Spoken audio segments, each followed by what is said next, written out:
It's Mother's Day time. I want to introduce you at this very sacred time a herb that will promote love and grace. It comes from the Siddha Ayurveda tradition.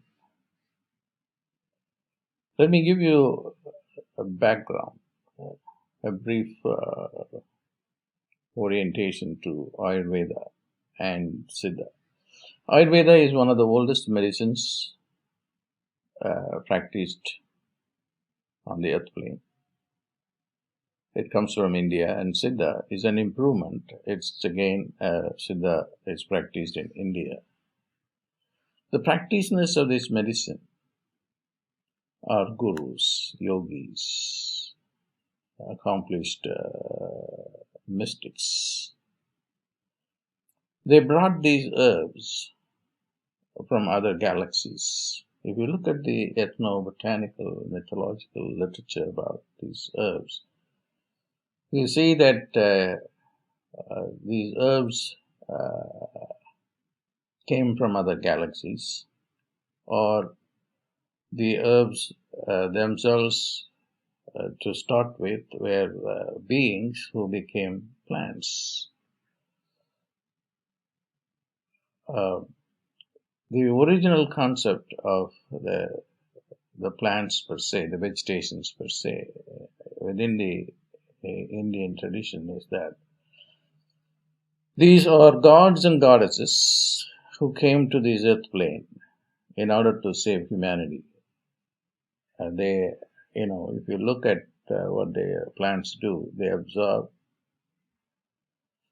carbon dioxide and give out oxygen. And this was prearranged by the gods in order to save humanity. So the plants are the saviors. I can go on and on about these ethnobotanical literature on the herbs from the Ayurvedic and Siddha tradition. This particular one is my favorite. This love and grace herb is called Tulsi. This is more a modern name. The original name was Vrinda. The mythological story goes, the story starts in memoriam. Vrinda was a woman who loved extremely well, but not wisely though. She loved too much, but not wisely. This is an expression that I got from Shakespeare's Othello. You have to love wisely. You should not love too much, but you have to, if you do, you should love wisely. The herb has the story of loving wisely. That's the meaning behind the story. Let me tell you the story. There was this woman called Vrinda who loved her demon husband too much. And a woman by nature represents power. Even human woman represents power. That's why she's called Shakti. And a man's energy, success is dependent on this woman. And particularly if that woman loves that man so dearly. In this case, the demon was loved by Vrinda totally. What happened was this demon was very evil and went about destroying people. And the god decided to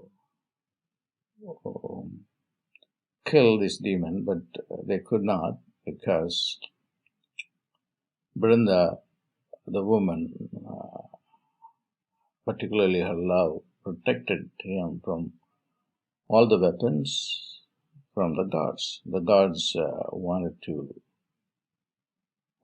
come up with a strategy, and the strategy was to dissuade Vrinda from loving her husband. One day the demon was fighting with Lord Siva, the high god in India. And during that time, Vishnu, another high god, decided to go and dissuade Vrinda. And he appeared before Vrinda in the form of Vrinda's husband, the demon, Jalandhara, his name. When she saw the husband, and the husband was saying to her that she just has won the battle with Shiva. And during that time, Vrinda lost her chanting.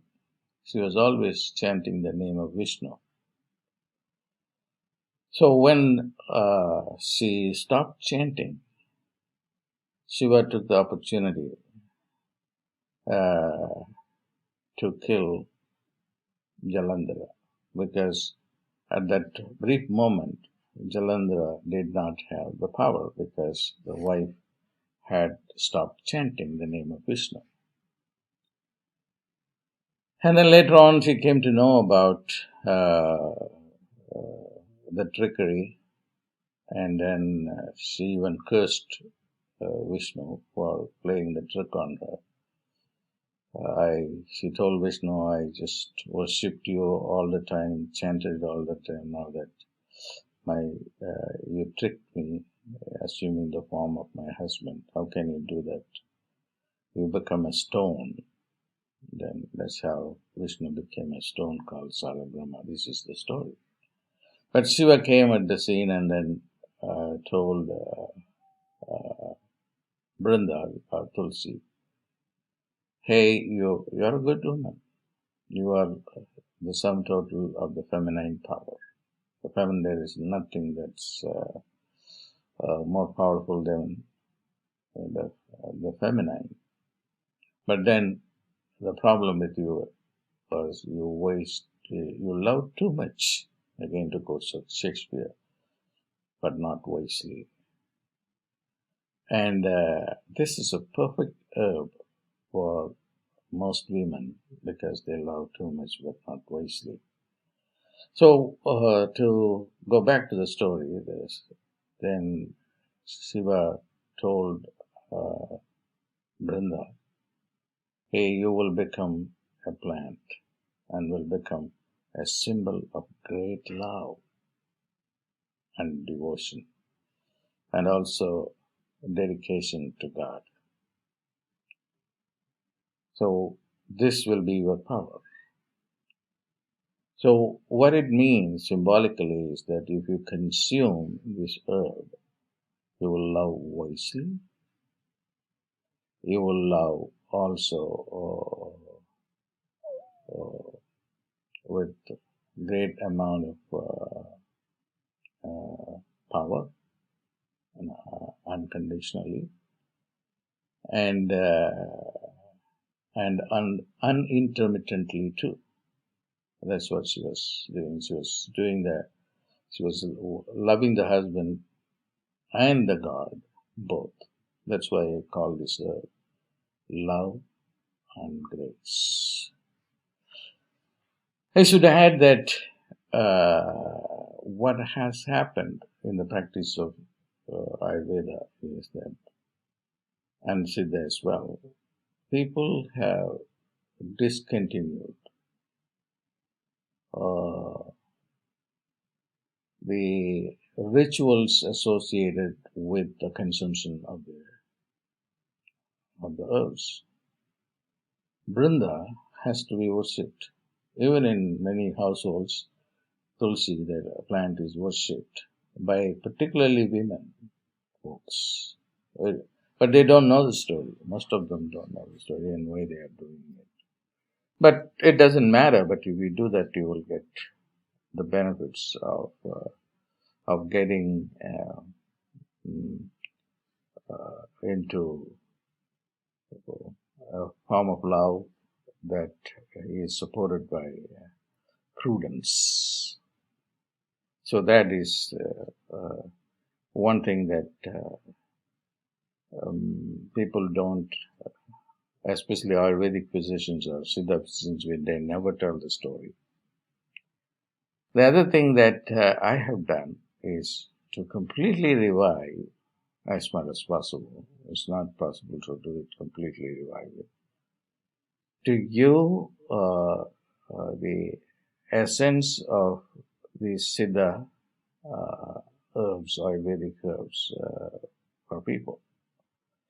The herbs become powerful only when their phonemes are used to empower them. I call it phoneme infused herbs. And I've been doing that for several herbs. We did for the last one we released, I believe, was Bacopa, which is a herb for the goddess of education. It's named as Saraswati Muli, which Saraswati is the goddess of education. But she's also called Brahmi, is also the goddess of education, being the wife of Brahma. And now it is after Tulsi Vrinda, it is the herb for love and as well as grace. I'm very happy to release this herb during this most auspicious time of the Mother's Day. God bless.